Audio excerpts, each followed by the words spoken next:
Salut à tous, alors nouvelle vidéo pour le débat Kid Boo One.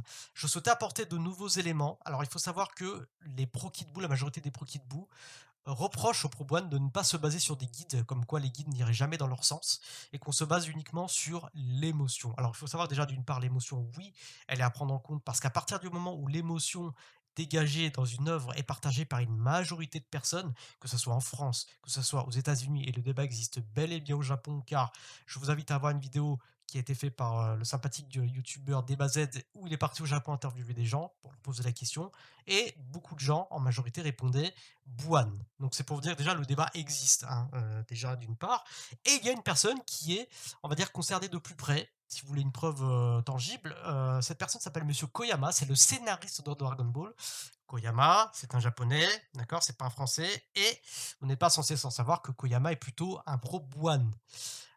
Car voilà, suite à plusieurs déclarations où il expliquait que pour lui, c'était plus Bouane qui était censé être le plus fort selon lui. Je vais vous en montrer des extraits après. Donc tout ça pour dire quoi? C'est que malgré tout, il y a quand même des guides qui peuvent d'une part contredire les guides qu'utilisent les pro Kidbook, qui ne vont pas forcément dans leur sens. Et c'est pour vous montrer aussi que parfois les guides ne sont pas tous à prendre en compte. Car il y a beaucoup de textes qui se contredisent. Alors déjà, on va à l'essentiel. Première interview. Donc là, excusez-moi, je ne trouverai pas la source, mais en tapant les mots-clés, vous pourrez trouver d'où ça vient. Ça vient également d'une vidéo d'un youtubeur qui vous dit d'où vient la source. Mais ne vous inquiétez pas, je vous affirme, je vous confirme que ce n'est pas voilà, une fake source ou voilà, un truc monté de toutes pièces, d'accord? Donc c'est un truc que vous pourrez normalement retrouver après quelques recherches honnêtes. Un journaliste posait la question à Koyama. Donc je vous lis pas le début, etc., etc. Le fait est que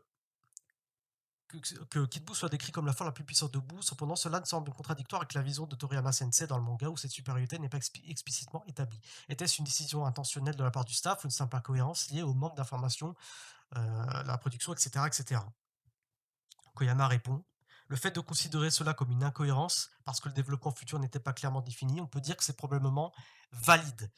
Que dit Koyama? Concrètement, il dit que pour lui, le fait de considérer que dans l'animé, il y a des passages où on montre que Kid Buu est le plus puissant, en tout cas, il considère que c'est une incohérence et que c'est probablement, donc, que le fait de considérer que c'est une incohérence est probablement valide. Pour Koyama, il considère que c'est une incohérence de dire que Kid Buu dans l'animé, donc on parle notamment des fillers, hein, serait montré comme le plus fort. Donc pour Koyama, Kid Buu n'est pas le plus fort.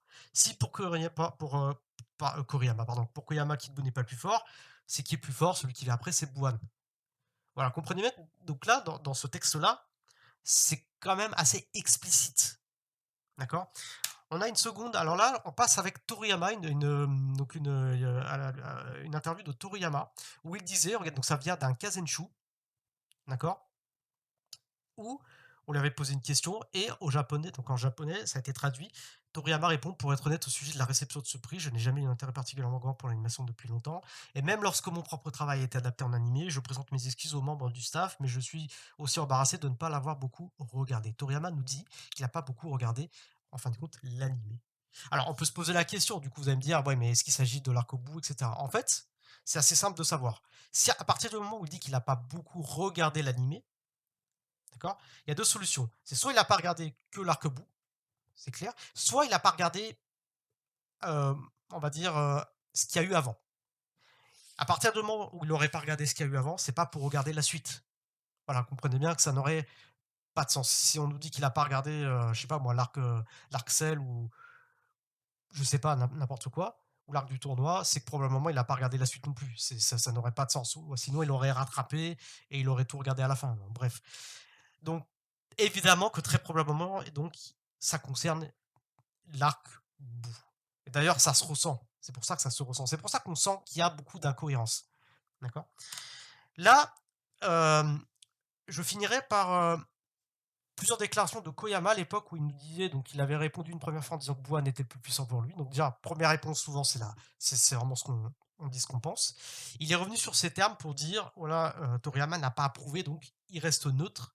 Quand il dit que Toriyama n'a pas approuvé, c'est que Toriyama en fait n'a pas répondu, il n'a pas validé de dire, confirmer si vous voulez. Mais ça veut pas dire qu'il a contredit. Il s'est pas intéressé simplement à la question. Le Toriyama, il n'a pas vu. D'accord?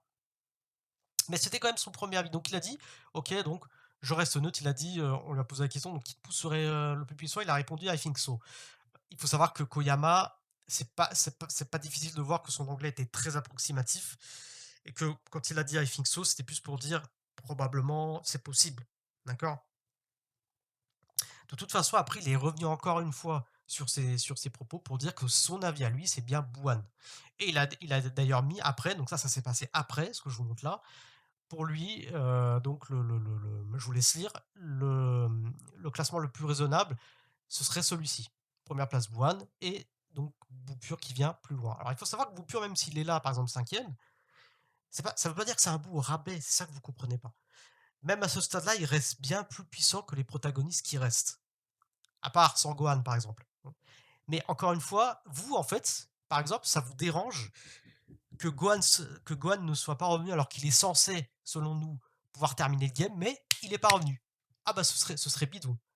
Hein. Par contre, vous, selon vous, en fait, Goku SSJ3, il aurait pu terminer le game face à Super Buu, par exemple, parce qu'à un moment donné, il faut arrêter. Si vous êtes entre vous, vous êtes d'accord pour dire que Goku SSJ3 est plus fort que Gohan Ultime.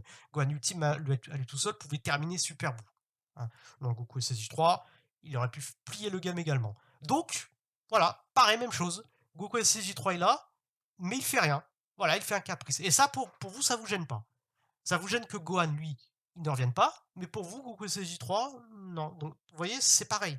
C'est la même chose. Voilà, en tout cas, je voulais vous finir sur ces paroles-là. J'espère que ces éléments vous ont peut-être posé quelques réflexions. Et puis moi, je vous dis peut-être à la prochaine pour de nouvelles vidéos. Ciao!